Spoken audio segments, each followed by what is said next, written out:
Inilah Maladewa. Tak akan ada surga yang lebih sempurna, pantai berpasir putih lembut, vila-vila di atas air biru kehijauan yang jernih, dan santapan tenang di tepi laut. Ini adalah salah satu destinasi wisata paling diminati dan mewah di dunia. Namun, kenyataannya jauh lebih gelap daripada yang terlihat. Di balik citra sempurna itu, tersembunyi rezim represif yang melarang agama apapun selain Islam Sunni, di mana seorang perempuan bisa dicambuk karena berhubungan dengan laki-laki, atau dihukum mati karena menjalin hubungan di luar nikah, dan di mana meninggalkan Islam bisa merenggut nyawa. Anda tak akan menemukan semua ini di brosur perjalanan atau ulasan hotel. Tak ada pengunjung yang melihatnya karena memang dirancang untuk tetap tersembunyi. Maladewa adalah kediktatoran agama yang didanai oleh turis yang mencari kebebasan, sementara ia menindas penduduk yang bahkan tak berhak membayangkannya. Ini adalah kediktatoran yang tak membutuhkan tank untuk bertahan hidup, hanya pulau-pulau surga dan keterlibatan diam-diam setiap orang yang mengambil keuntungan darinya. Republik Maladewa adalah negara kepulauan yang terdiri dari 1.192 pulau yang tersebar di lebih dari 800 km di jantung Samudra Hindia. Hanya 188 pulau yang berpenghuni, dan jika digabungkan, jumlah penduduknya hanya sekitar 500 juta jiwa. Di ibu kota Malai, sekitar 200.000 orang tinggal di wilayah seluas kurang dari 9 km persegi. Republik ini merupakan salah satu wilayah perkotaan terpadat di dunia. Sisa wilayah negara ini terdiri dari pulau-pulau kecil yang datar, tanpa sungai, gunung, dan kota besar. Tata letak geografis ini, yang tampak tidak berbahaya, merupakan kunci untuk memahami sistem yang mendominasi kepulauan tersebut saat ini. Karena di negara seperti ini, kecil, tersebar, tanpa mobilitas internal, dan hanya satu pusat kekuasaan, kendali ideologis, tidak membutuhkan kekerasan besar-besaran, hanya butuh pengulangan. Ada masjid di setiap pulau, anak-anak belajar pelajaran yang sama, dan pada hari Jumat, para imam membaca persis apa yang diperintahkan negara. Penduduknya yang terpisah secara fisik hampir tidak memiliki kesempatan untuk menciptakan gagasan alternatif. Maladewa bukan hanya negara yang indah, negara ini terstruktur sempurna untuk memaksakan satu pandangan dunia. Segalanya berpusat pada Islam. Islam adalah agama resmi, satu-satunya yang diizinkan dan fondasi yang membangun identitas nasional. Kepulauan Maladewa adalah negara yang radikal. Namun, sejarahnya tidak selalu demikian. Sebelum Islam menguasai kehidupan sosial, politik, dan spiritual di kepulauan ini, sejarahnya sangat berbeda. Selama lebih dari 1000 tahun, Maladewa adalah negara Buddha. Kita mengetahui hal ini dari peninggalan arkeologi yang masih ditemukan di beberapa pulau, seperti patung Buddha, sisa-sisa stupa, dan prasasti ritual. Namun, tak satu pun dari unsur-unsur ini menjadi bagian dari ingatan resmi. Unsur-unsur ini tidak tercantum dalam buku pelajaran sekolah atau pidato-pidato publik. Perpindahan ke Islam terjadi pada abad ke-12, didorong oleh alasan politik dan ekonomi. Kerajaan-kerajaan di Samudra Hindia bergantung pada perdagangan maritim dengan dunia Arab, dan mengadopsi Islam dalam banyak kasus merupakan cara untuk masuk ke dalam sistem tersebut. Namun, radikalisasi agama yang melanda kepulauan tersebut saat ini terjadi jauh kemudian dan tidak terjadi secara spontan. Awalnya, hal itu merupakan impor yang direncanakan dengan cermat, yang hampir seluruhnya didanai oleh Arab Saudi. Sejak tahun 1970-an, ketika Barat berpaling, kerajaan Saudi mulai menginvestasikan miliaran dolar untuk mengekspor ideologi agamanya. Tidak hanya di Maladewa, tetapi juga di Afrika, Asia Tengah, dan Balkan. Namun, di sini, di kepulauan kecil tanpa pengaruh geopolitik ini, strategi tersebut berhasil dengan sangat baik. Masjid, pusat-pusat Islam, dan sekolah-sekolah Al-Quran dibangun. Materi-materi keagamaan didanai, teks-teks diterjemahkan, dan versi Islam yang konservatif serta intoleran dipromosikan. Beasiswa juga diberikan kepada ratusan pemuda Maladewa yang dikirim ke Riyadh, Kairo, atau Islamabad untuk belajar di lembaga-lembaga keagamaan yang sangat ideologis. Sekembalinya mereka bukan lagi sekadar mahasiswa. Mereka adalah para pendakwah yang terlatih dalam ajaran inti Wahhabisme.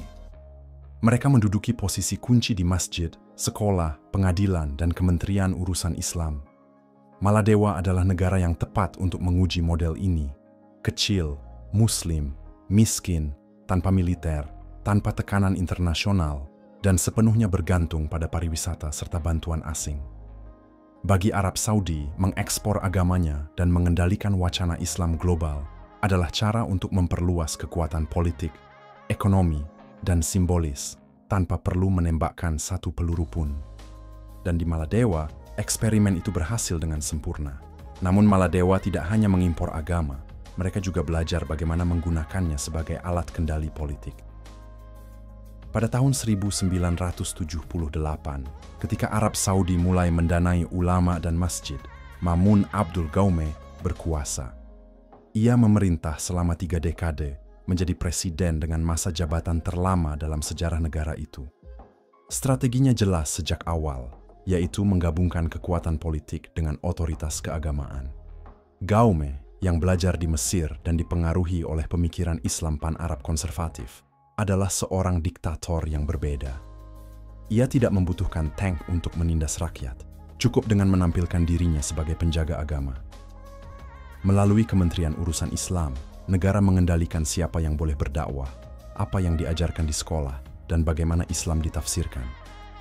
Agama bukan sekadar doktrin, agama adalah kebijakan resmi pemerintah. Namun Gaume juga tahu bahwa negara membutuhkan uang, dan uang itu berasal dari pariwisata.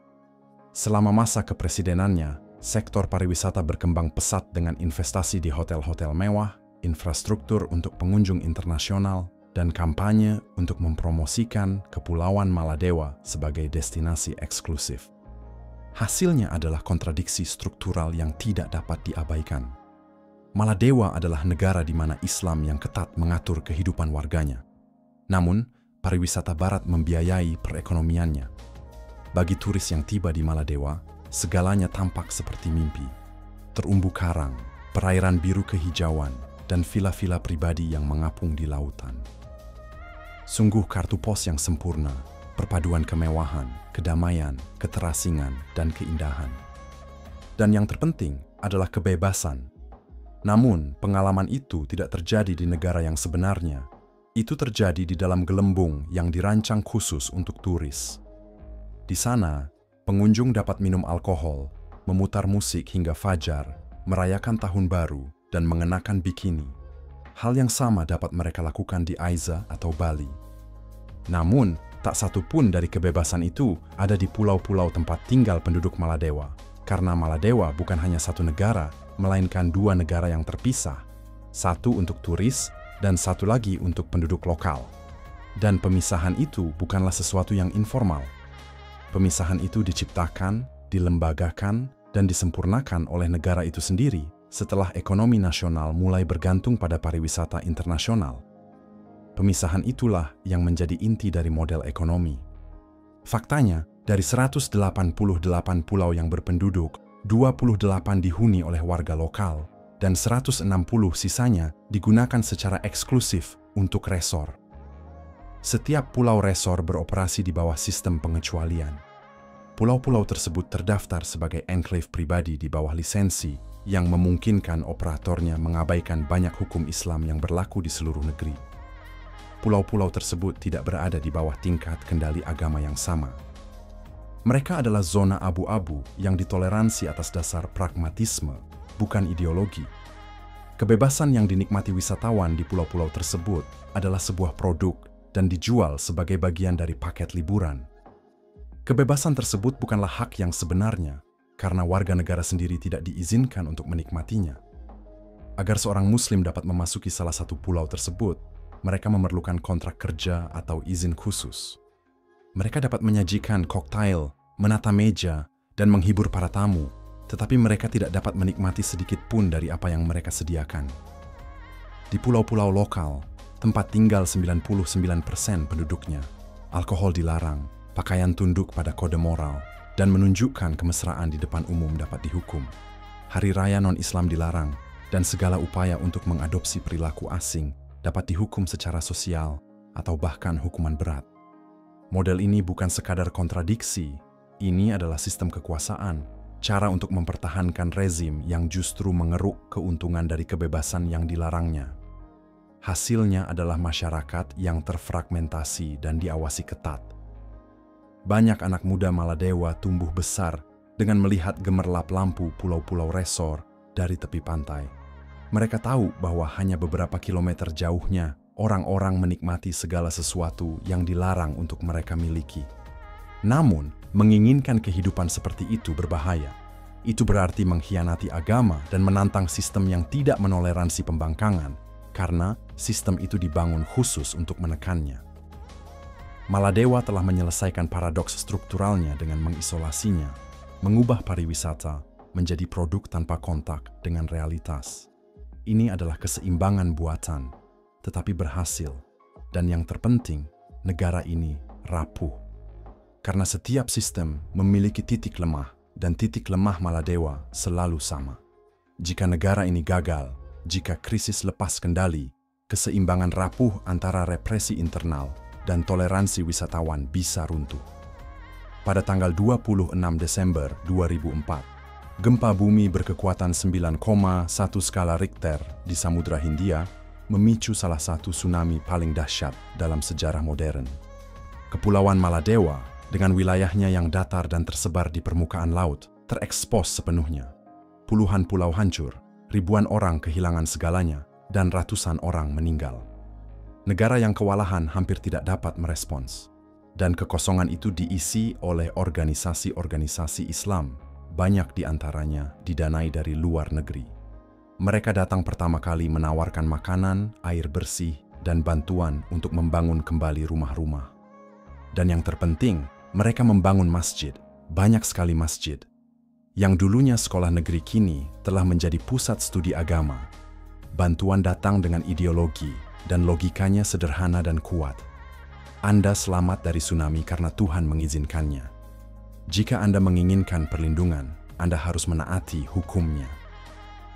Di negara religius yang rentan dengan institusi yang lemah, pesan itu meresap begitu dalam. Hasilnya adalah perubahan besar dalam budaya politik negara itu. Selama bertahun-tahun, Islamisme radikal dan kekerasan telah menjadi tren marginal dalam sistem teokratis dan otoriter Maladewa. Namun, bencana alam ini mengganggu keseimbangan itu. Pada tahun 2006, ekstremisme membuat lompatan nyata pertamanya ketika sebuah kelompok Islam bersenjata menguasai Pulau Himandu. Mereka mengusir pihak berwenang, menyatakan niat mereka untuk menegakkan hukum syariah, dan melawan operasi polisi selama beberapa hari. Itu adalah sebuah simbol. Untuk pertama kalinya, Islamisme radikal di Maladewa bukan lagi arus bawah tanah. Ia telah menjadi aktor politik dengan kendali teritorial. Pada tahun 2007, kekerasan melewati batas ketika sebuah bom meledak di Taman Sultan di pusat ibu kota, Malai, melukai belasan turis. Itu adalah serangan teroris pertama dalam sejarah negara itu. Namun, kebangkitan Islamisme ekstrem ini terjadi ketika tekanan internal dan eksternal untuk reformasi demokrasi meningkat. Sejak akhir 1990-an, organisasi internasional, pemerintah asing, dan oposisi domestik yang semakin besar telah menuntut diakhirinya pemerintahan otoriter Maumoon Abdul Gaume yang telah berlangsung lebih dari 30 tahun. Tekanan meningkat setelah tsunami ketika komunitas internasional mensyaratkan sebagian bantuannya pada reformasi politik. Dihadapkan dengan protes, tuntutan perubahan, dan kritik global, Gaume akhirnya menyerah. Dan pada tahun 2008, ia mengizinkan pemilihan umum bebas pertama dalam sejarah negara itu. Hasilnya adalah titik balik ketika aktivis dan mantan tahanan politik Muhammad Nasheed terpilih sebagai presiden, mengalahkan kediktatoran Maumoon Abdul Gaume setelah 30 tahun pemerintahan otoriter. Bagi banyak orang, ini adalah awal dari era baru. Nasheed mewakili perubahan besar dari masa lalu. Ia menjanjikan reformasi demokrasi, penghormatan terhadap hak asasi manusia, pemberantasan korupsi, dan pembatasan Islam politik. Selama masa kepresidenannya, ia berupaya mengurangi pengaruh lembaga-lembaga keagamaan dalam pemerintahan, mendorong pendidikan yang lebih sekuler, dan membuka negara terhadap nilai-nilai universal yang bertentangan dengan ortodoksi Islam yang dominan. Ia juga pemimpin dunia pertama yang menarik perhatian internasional terhadap perubahan iklim sebagai ancaman eksistensial, dengan menyatakan bahwa jika permukaan laut naik 1 meter saja, negaranya akan lenyap begitu saja. Namun, dorongan reformis itu tidak bertahan lama. Pada tahun 2012, hanya 4 tahun setelah terpilih, Nasheed dipaksa mengundurkan diri di bawah tekanan militer dan politik, sesuatu yang ia gambarkan sebagai kudeta tersembunyi. Sektor-sektor paling konservatif, seperti keagamaan, bisnis, dan peradilan, bergabung untuk menggulingkannya dari kekuasaan. Sebagai gantinya, Abdullah Yamin, saudara tiri mantan diktator tersebut, menggantikannya dan bersamanya, otoritarianisme kembali berkuasa yang kini diperkuat oleh aliansi yang semakin erat dengan Arab Saudi. Selama masa kepresidenannya, Arab Saudi berinvestasi dalam pembangunan masjid-masjid baru, pusat-pusat pelatihan keagamaan, perjanjian kerjasama Islam, dan bantuan langsung kepada pemerintah. Narasi resmi kembali berfokus pada pembelaan Islam, kepatuhan terhadap negara, dan ancaman nilai-nilai asing. Nasheed ditangkap dan diasingkan. Satu-satunya pemimpin yang mencoba memodernisasi negara justru dihukum karena upayanya. Dan Maladewa, yang sempat menjadi contoh demokrasi, kembali menjadi teokrasi fungsional dengan pariwisata mewah dan kebungkaman internasional. Di Maladewa, agama bukan sekadar seperangkat keyakinan. Agama adalah hukum. Ini bukan tentang interpretasi ekstrim. Hukum itu sendirilah yang ekstrim. Konstitusi dengan jelas menyatakan bahwa semua warga negara haruslah Muslim Sunni. Tidak ada agama lain yang diakui dan tidak ada kebebasan beribadah, memiliki Alkitab, mengenakan simbol-simbol agama non-Islam, atau mempertanyakan doktrin agama di depan umum adalah ilegal. Hukum pidana secara langsung mencakup hukuman-hukuman dari hukum syariah, seperti cambuk, rajam, dan amputasi. Semua ini bukanlah pelanggaran yang berdiri sendiri. Hukuman tersebut dijatuhkan oleh pengadilan negara bagian, didukung oleh parlemen, dan dilindungi oleh hukum. Namun, jika ada satu kelompok yang paling keras mewujudkan teokrasi hukum ini, kelompok itu adalah perempuan. Seorang perempuan tidak boleh memperlihatkan rambutnya tanpa menghadapi konsekuensi. Seorang wanita tidak boleh menikah dengan non-Muslim, tidak mendapatkan warisan yang sama, dan jika ia mendapat pelecehan, ia malah mungkin dicambuk karena berhubungan di luar nikah. Dan itu baru terjadi di usia dewasa. Penindasan dimulai jauh lebih awal. Lebih dari 90% perempuan Muslim telah menjadi korban hukuman paling keras di negara itu. Praktik brutal ini tidak berdasar dalam Al-Quran, tetapi dibela oleh banyak ulama sebagai cara untuk menjaga kesucian. Meskipun dikutuk di forum internasional, praktik ini masih dipraktikkan di pulau-pulau setempat.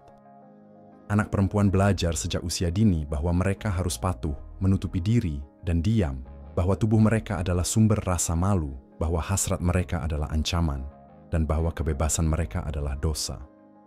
Di sekolah, buku pelajaran mengulang pesan itu, dan di jalanan, polisi agama menegakkannya. Pada tahun 2019, seorang perempuan dijatuhi hukuman mati karena menjalin hubungan di luar nikah. Tidak ada tempat penampungan bagi korban kekerasan gender, tidak ada pendidikan kesehatan reproduksi, dan tidak ada pembelaan yang memungkinkan terhadap pelecehan. Bahkan ruang spiritual pun dikontrol. Khotbah Jumat, momen terpenting bagi umat Islam, ditulis oleh negara. Para imam harus membacanya kata demi kata. Mereka tidak dapat berimprovisasi atau menafsirkan. Tidak ada pluralisme, tidak ada debat, dan tidak ada ruang untuk perbedaan pendapat. Maladewa adalah negara yang telah direbut oleh para ekstremis, sebuah teokrasi yang tersegel sempurna. Dan bagian terburuknya adalah ia berhasil. Ia berhasil sebagai ekonomi yang menerima jutaan dolar dari pariwisata mewah setiap tahun. Ia berhasil sebagai merek yang menjual citra bersih yang sempurna kepada dunia luar. Dan ia bekerja sebagai negara otoriter yang menjaga stabilitas, mengendalikan narasi, dan menghilangkan perbedaan pendapat. Terlepas dari semua ini, tidak ada sanksi internasional, tidak ada kecaman dari Perserikatan Bangsa-Bangsa, dan tidak ada berita utama di pers barat. Ada keheningan dan keterlibatan, dan itulah yang benar-benar mengganggu. Karena ini bukanlah rezim yang bertahan hidup melalui depresi yang kejam atau ketakutan massal. Ini adalah sistem yang bertahan hidup berkat pantai-pantainya yang indah dan berkat semua orang yang lebih suka melihat ke arah lain. Dunia tidak marah pada Maladewa karena tidak melihat penjara atau penindasan di jalanan. Yang dilihatnya adalah bungalow terapung dan kolam renang tanpa batas. Namun, setiap kartu pos dari Maladewa juga merupakan peringatan bagi semua orang. Jika bungkusnya cukup indah, tidak ada yang bertanya apa isinya. Dan itulah cara paling berbahaya untuk menormalkan rezim yang tidak membutuhkan tank untuk tetap berkuasa. Ini adalah realitas yang sering terabaikan, sebuah negara yang terperangkap dalam cengkeraman ekstremisme di balik citra pariwisata yang memukau. Mari kita buka mata dan berbicara tentang kebenaran yang tersembunyi. Jangan lupa untuk like, subscribe, dan bagikan pemikiran Anda di kolom komentar. Sampai jumpa di video berikutnya.